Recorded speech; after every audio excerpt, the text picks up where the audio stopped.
to bring to your urgent attention the shocking fact that Asia's largest and globally influential Islamic seminary, Darul Uloom Deoband, which was set up in 1866-67 in Saharanpur district of Uttar Pradesh, poses a serious threat to the safety of women and children in our country.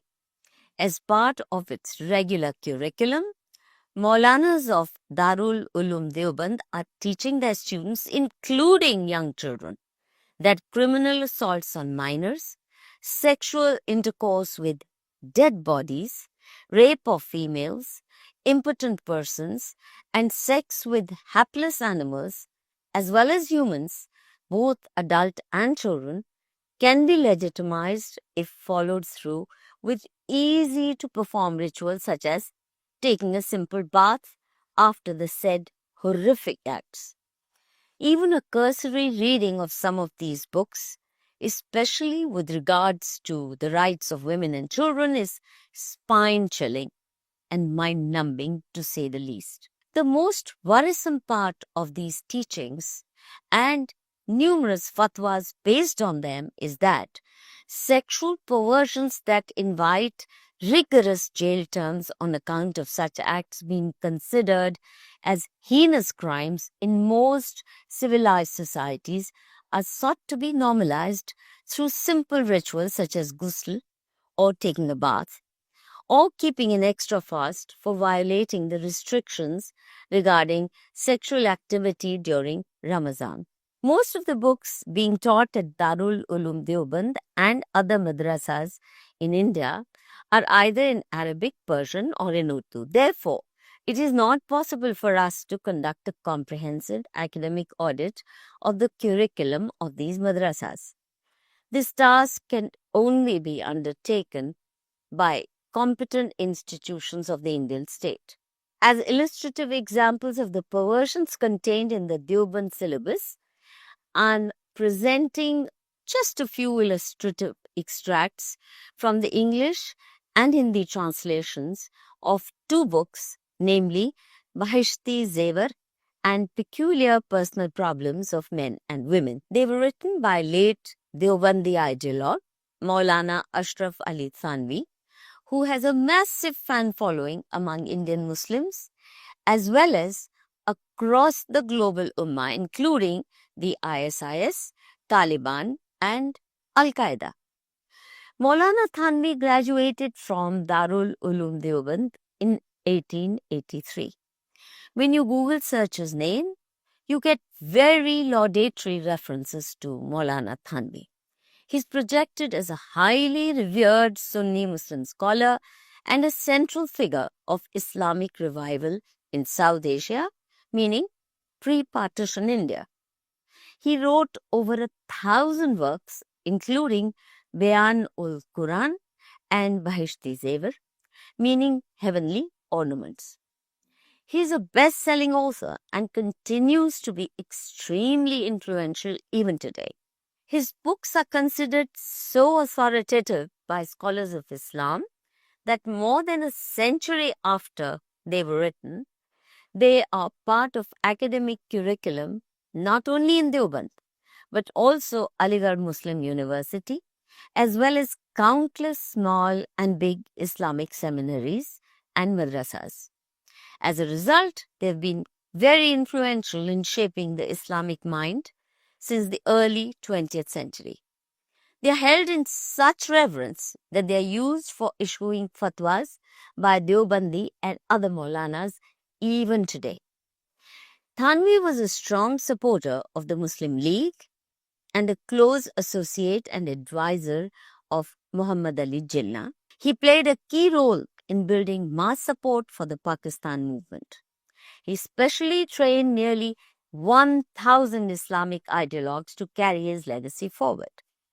His disciples, Zafar Ahmad Usmani and Shabir Ahmad Usmani, were key players in mobilizing religious fervor for the creation of Pakistan. I've chosen to cite extracts from two of his books because they are available in English and Hindi translation also affirming their wide reach and popularity even among the modern educated elite among Muslims. Here are a few concrete instances of the sexual perversions legitimized in the books of this Deobandi scholar. I begin with some samples from the authoritative Bahishti Zevar, widely used by Muslim clerics. Written in the early 1900s, Bahishti Zevar, Heavenly Ornaments, is described as a comprehensive guide to Islamic jurisprudence, covering religious duties, personal conduct, and household management, primarily for the education of women in the Indo-Pakistan region. Example 1. Maulana Ashraf Ali Thanvi's Bahishti Zevar advises that a mere bath after sexual intercourse with a minor girl is enough to legitimize the act, even while it may violate the restrictions regarding sexual activity during Ramadan. I quote from page 58 of his book. If anyone has sexual intercourse with a minor girl, then bath is not obligatory for her. But in order to make her use to bath, she may be required to take a bath. Page 55. If a man indulges in sexual intercourse with a minor girl, bath will not be obligatory if there is no seminal discharge. Page 58. Example 2. On page 58, Thanvi again assures his readers that a mere bath following bizarre forms of sex is enough to make the act legitimate. I quote, "If a man inserts his penis into the navel of a man or woman and there is no seminal discharge, then bath will not be obligatory." Example 3. Even more shocking is Thanvi's prescription given on page 271 for legitimizing sexual intercourse with a dead woman, minor girl, or an animal. I quote, "If anyone committed sexual intercourse with a dead woman or with a minor girl who does not excite passion, or with an animal, or embraced or kissed anyone, or masturbated, and in all such cases semen came out, then the fast will be disrupted, but recompensation will not be due." The fast mentioned in Bahishti Zevar refers to the fasts kept during Ramadan. Example 4. On page 272, Thanvi declares that sexual activity for anal pleasure with self is perfectly acceptable and does not disrupt the fast. I quote him, "A man inserts something in his excretion hole and it remains out, then the fast will not be disrupted." Example 5. The following quote, also from page 272, prescribes an extra fast and some charity to legitimize sexual intercourse by a woman with a minor or an insane person. I quote, "If a woman subjects herself to sexual intercourse with a minor or an insane during a fast, then compensatory fast and recompensation both will be due." End quote. Example 6. On page 278, Thanvi again advises extra fast for both the partners to legitimize anal sex. I quote, "If a man enters his penis in the back part of someone and its top has entered, then fast of both is lost and compensatory fast and recompense becomes due on both." Example 7. The Hindi translation of Maulana Ashraf Ali Thanvi's Bahishti Zevar, pages 719 and 720, provides the standard simple way to legitimize men having anal sex with men, women, or impotent persons. Just go have a bath after the act. If the partners to the sex act are both adults, then both need to have a bath, or else only the person on whose body semen is discharged needs to have a bath. I quote in Hindi, दूसरी वजह इलाज यानी कि किसी ऐसे मर्द के जिसे जोश आ रहा हो, खास हिस्से के सर का किसी जिंदा औरत के खास हिस्से में या किसी दूसरे जिंदा आदमी के मुश्तरका यानी पीछे के हिस्से में दाखिल होना, चाहे वह मर्द हो या औरत, या खंसी यानी नपुंसक, और चाहे मणि गिरे या न गिरे।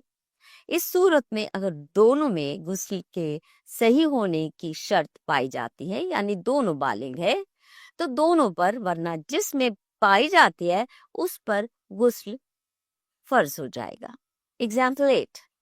Page 720 also advises that if a sexually aroused woman indulges in sex with an animal, a reluctant male, or uses an external object such as a wooden stick for self-pleasure, she need not feel guilty if she has a bath after the act. However, as per real Islamic ethos, even the simple bath is not necessary if the semen of the animal does not enter the woman. I quote in Hindi. अगर कोई औरत जोश की वजह से अपने खास हिस्से में किसी बेजोश मर्द या जानवर के खास हिस्से को या किसी लकड़ी वगैरह को या अपनी उंगली को दाखिल करे, तब भी उस पर गुस्ल फर्ज हो जाएगा, मणि गिरे या न गिरे। मगर ये शारे की राय है और असल मजहब में बगैर मणि निकले गुस्ल वाजिब नहीं। I now present extracts from Thanvi's book titled Peculiar Personal Problems of Men and Women. Example 9. On page 3, the English translation of Maulana Ashraf Ali Thanvi's Peculiar Personal Problems of Men and Women brazenly declares that sexual intercourse with an animal, dead person, or a minor girl is perfectly legitimate, and even a bath is not necessary if semen has not been discharged. I quote, if the male organ is inserted into the private part of an animal or a dead person or a minor girl who is not fit for sexual intercourse, then bath will not be necessary without discharge of semen. Example 10. Page 10 normalizes sexual acts with a dead body or an animal through the above-mentioned simple formula. I quote, if one rubs his sexual organ with a dead body or an animal and semen is discharged, then compensatory fast will be compulsory, but recompensation will not be due. Example 11. No less shocking is the advice also given on page 10 for getting away with rape of a woman during fasting hours. In this case, even the raped victim has to make up for disruption of her fasts by undertaking extra fasts, while the man will have to give some amount of money in charity in addition to the extra fast. I quote, if someone committed sexual intercourse forcibly with a woman, then the woman is liable to compensatory fast and not recompensation, but the man is responsible for both. Example 12. Page 11 goes further to exonerate sexual intercourse with an animal or a dead body. I quote, if anyone commits sexual intercourse with an animal or a dead body or committed sexual intercourse outside the vagina and it caused no seminal discharge, then the fast is not disrupted. But if there is seminal discharge, in such conditions, then the fast will be disrupted and a compensatory fast will be due on him, but recompensation will not be due. The above given samples are a mere tip of the iceberg.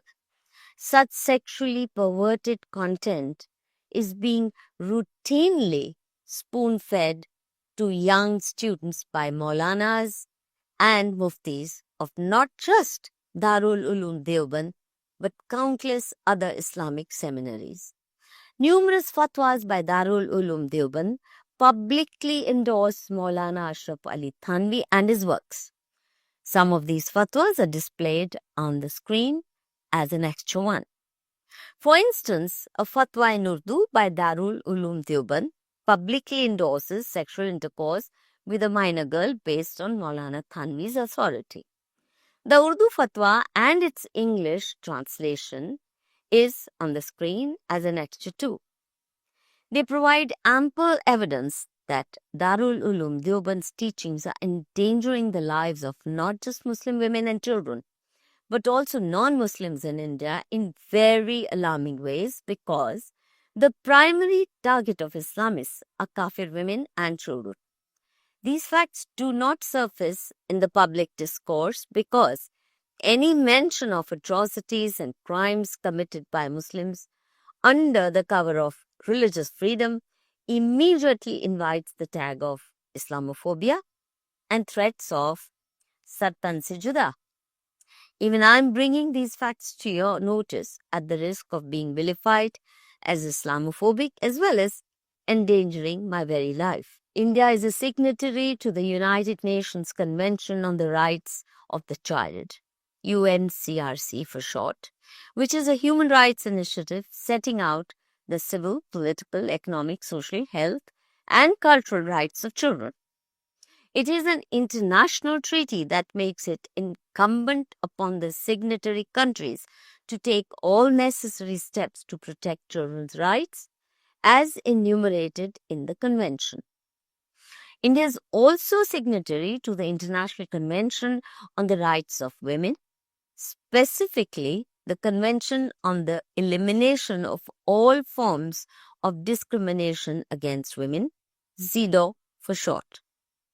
In the spirit of these conventions, the Indian state is duty-bound to take measures for protecting women and children from gross physical abuse as well as from noxious indoctrination that has the potential to turn human beings into monsters as well as endanger the safety of entire society. Since Darul Uloom Deoband, as the fountainhead of Islamic fundamentalism, by and large, the national media blacked out news about our open letter under pressure from vested interests. But we did see reports in a few media portals such as The Wire and the New Indian Express, which indicated that Sri Kanungo did initiate some action following our appeal. But this action was limited to sending a notice to UP Chief Secretary and the district administration requesting that Deoband's website containing offensive fatwas should be blocked till such time as the few fatwas mentioned in our petition have been removed. He also asked the district administration to appoint a committee to examine the content of Deoband's entire curriculum.